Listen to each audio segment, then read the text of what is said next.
In February of 2026, Mercury Marine walked into the Miami Boat Show and took 60% of the outboard market. 84% of the engines actually running on the water that week wore a Mercury cowl. Brunswick, the parent company, put those numbers in its own press release on February 19th. That is not a company in trouble. That is a company standing on top of the mountain. Now here is the other thing that is true at the same time. On the Hull Truth, an owner running 3 of Mercury's new 600 horsepower V12s posted that his boat had been sitting dead for more than 3 weeks. Not waiting on parts, waiting on somebody who could read the engine at all. Both of those facts belong to the same story, because the most important product Mercury launched in 2026 was not an engine.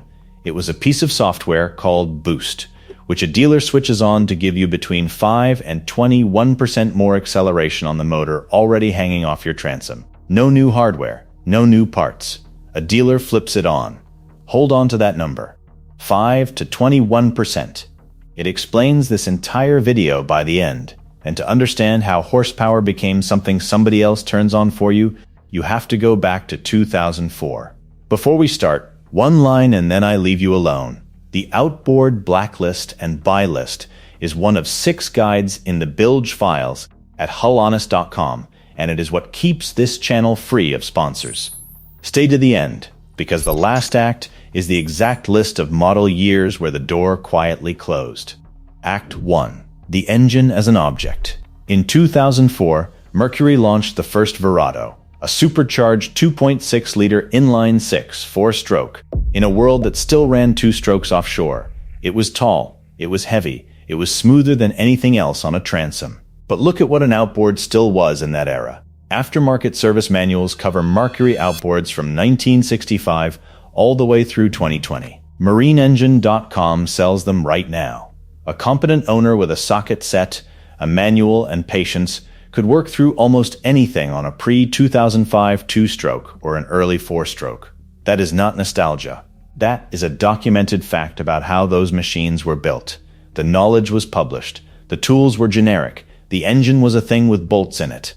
I have a paper service manual on the bench behind me with a wiring diagram I can actually trace with a finger. There is no equivalent document for a 2024 V10, and there is not going to be. Then came May 18th, 2018. Mercury launched the 4.6-liter V8 and the 3.4-liter V6 across the 4-stroke, Verado, Pro XS, and C Pro lines. Boating industry covered the launch that same day. It was the biggest revamp of the high-horsepower lineup in years. And here's the detail almost nobody noticed at the time. On that launch, you could still order mechanical cable controls, or you could order digital throttle and shift. Your choice. Remember 2018. That year comes back hard at the end of this video. Act 2. Why the doctrine worked. Mercury did not win by building the most powerful engine. Plenty of companies build powerful engines. Mercury won by moving the intelligence out of the linkage and into the network. Digital throttle and shift. Smartcraft vessel view. Joystick piloting. Adaptive speed control. Active trim. Electro-hydraulic power steering. Every one of those is governed by the engine control module talking over a network Mercury designed and Mercury owns. And it genuinely worked, because it sold boats. A joystick that walks a 38-foot boat sideways into a slip closes a sail that a cable and pulley boat never closes. Docking anxiety is the single biggest reason people do not buy big boats. Mercury solved it in software. But every one of those features moved something out of your hands and into a menu. And that is where the question of this whole story gets born. The question stopped being whether the engine runs. The question became who is allowed to open it. Keep that sentence. It is the spine of everything that follows. Act 3. The Turn. February 11th, 2021. Brunswick announces the world's first V12 outboard. 7.6 liters. 600 horsepower. 1,260 pounds. Around $77,000. Read the spec sheet and the engineering is genuinely astonishing. A steerable gear case that turns underneath a fixed power head. A 2-speed automatic transmission. Contra-rotating dual propellers. Now read the same spec sheet as a mechanic. There is no mechanical steering linkage. There is no mechanical shift linkage. Steering and shifting on that engine are electro-hydraulic systems commanded by a computer. November 15th, 2022, the V10 arrives. 5.7 liters, 350 and 400 horsepower. In July of 2025, the V10 425 lands with digital throttle and shift standard. Not optional.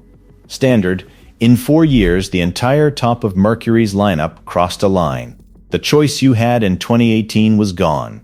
I tear into this industry exactly like this every week, and the list of things they would rather you not work out on your own does not get shorter. Subscribe and come with me. Act 4. The lock. Everything I have described so far is just engineering. Here is where it becomes a business model. To diagnose or program a modern Mercury, you need the computer diagnostic system, 3rd generation, CDSG3, and the way that tool is sold is the whole story. The hardware kit is part number 8M0168921. It lists at $1,236. Crowley Marine will sell it to you today. Anybody can buy the hardware. The software is a different animal. Mercury's own instruction sheet says activation requires a dealer number plus a 25-character license key. The license is not transferable. It is for business use only. And then there is the leash.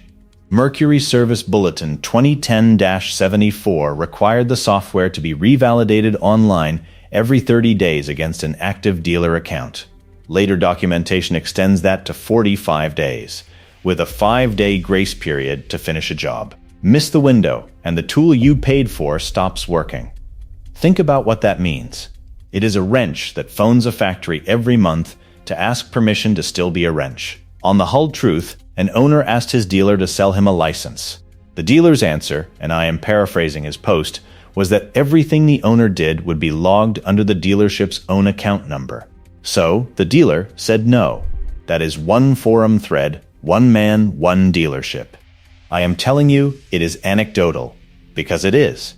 There is a legitimate aftermarket path. CDI Electronics sells a tool called M.E.D.S. that covers Mercury, including G3. Independent shops buy it for somewhere between $2,750 and $3,150. It reads fault codes, it runs tests, it prints runtime history and freeze frame data. What it does not appear to do is reprogram or reflash an engine control module. CDI does not advertise flashing, and forum technicians in 2024 and 2025 are still specifically hunting factory G3 for joystick and DTS programming. That is an inference, not a manufacturer statement, and I am flagging it as one. So run the arithmetic.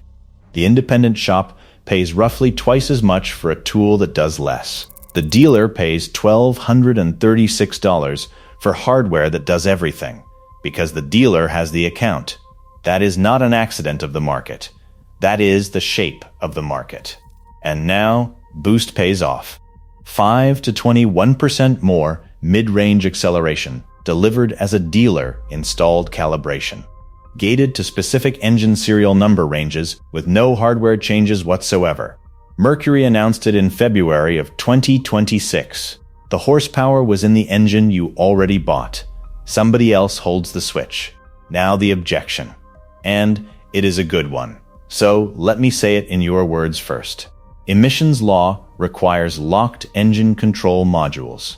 The EPA certifies a calibration, and if any hobbyist can reflash it, the certification is worthless. That is real, and you would be completely right.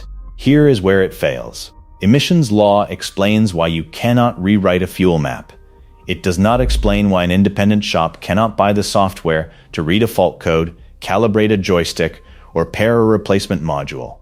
And the Federal Trade Commission looked at exactly these justifications in its Nixing the Fix report in May of 2021 and found the supporting evidence for broad repair restrictions to be thin.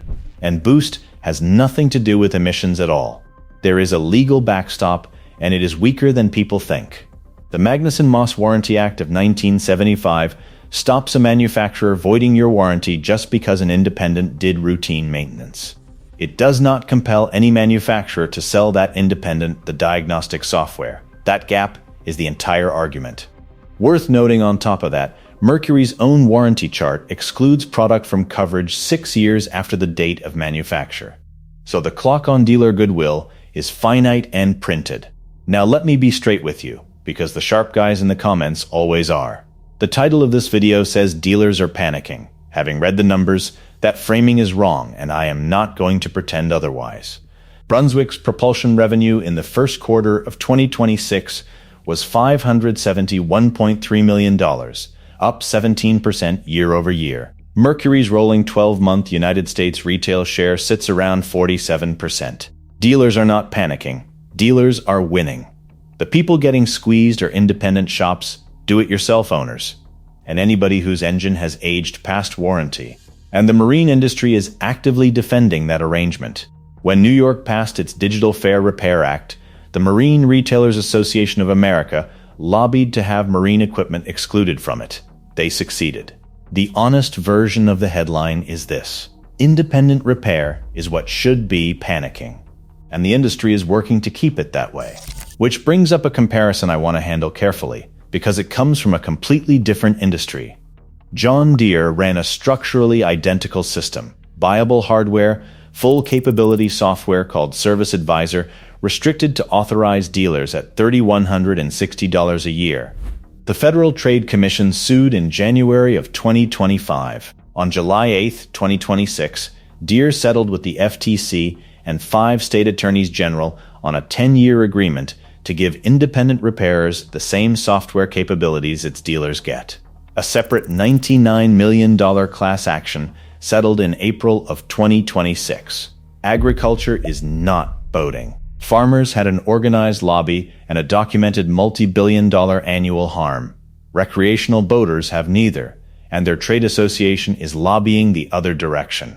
I am showing you Deere because it is the cleanest documented template for how this ends, not because it proves marine is next. The one flicker of movement is Delaware House Bill 279, a marine-specific right to repair bill introduced January 28, 2026 by Representative Rich Collins and Senator Russell Huxtable. It is still sitting in committee. Act 5. Where this leaves the engine on your boat. On April 30th, 2026, Brunswick Chief Executive David Folks told investors the company has 5 new outboard platforms in simultaneous development, from mid-range up into new extensions of the high horsepower range. At the Consumer Electronics Show in January, they showed an 808 horsepower V12 concept. There is an investor day at Fond du Lac on August 11th with boats in the water. More platforms means more software. That direction is set. So here is the honest verdict, and it costs me the neat version of this story. 2018 through roughly 2021, the 4.6-liter V8 250 or 300, ordered with mechanical cable controls, is the sweet spot of the modern era. Naturally aspirated, genuinely reliable, and you still own the whole thing. That is the loop I asked you to remember, and that is where it lands. Below that, pre-2005 two-strokes and the 3-liter Optimax era remain fully owner-serviceable with parts still moving. And the V12 600 is, on the numbers, a magnificent engine. Mercury cites 20% better cruise fuel economy against 444-25s. Its 200-hour service intervals can be done with the boat still in the water. If you are buying a 50-footer and you will keep it inside a strong dealer network, buy it with a clear conscience. The catch is not the engine. The catch is year 7. While I am here, killing one myth this audience repeats constantly. Verados do not grenade superchargers. That reputation came from the first-generation supercharged inline-6, and it is now badly out of date. Owners report inline-6s past 1,400 hours and quad Verados past 6,000. The current naturally aspirated V8s, V10s and V12s are broadly reliable by every account I found. The risk with a new Verado was never that it breaks. The risk is what happens when it does, which is exactly what the dealer decoded playbook exists for, because the questions you ask a dealer before you sign are different questions now. Ask 3 of them. Can an independent shop get diagnostic software for this exact model year? Or is it dealer only? How far is the nearest master-certified technician for this platform? And is any horsepower or feature on this engine software gated? And does it transfer to the next owner? Drop a comment and tell me the model year on the back of your boat, and whether it has cable controls or digital. I want to see where the line actually falls across this audience. Here is the thesis, and then I am done. Mercury did not build a worse engine. Mercury built a better engine and quietly changed who is allowed to fix it. The bolts are still there. The manual is not. The tool phones home every 45 days to ask if you are still authorized. The question was never whether it runs. The question is, who is allowed to open it? And for the first time in the history of the outboard motor, that answer is not you. Nobody pays this channel to point at a brand. No sponsors, no dealer deals, no affiliate links, which is the only reason I can name Mercury and Brunswick in the same sentence as their own diagnostic pricing. That independence is why the bilge files exists. 6 guides. The outboard blacklist and buy list, the pre-purchase inspection checklist, the $50 fix Bible, the Marine Electronics Survival Guide, the Dealer Decoded Playbook, and the Hull and Build Quality Rankings. One dead engine on a used boat that looked perfect costs you 5 figures. $47, one time, instant download at hullhonest.com. That is the whole decision. YouTube thinks you will like this video, so click it. And if you made it all the way to the end, subscribe, because you are exactly the kind of person who reads the manual before the bill arrives.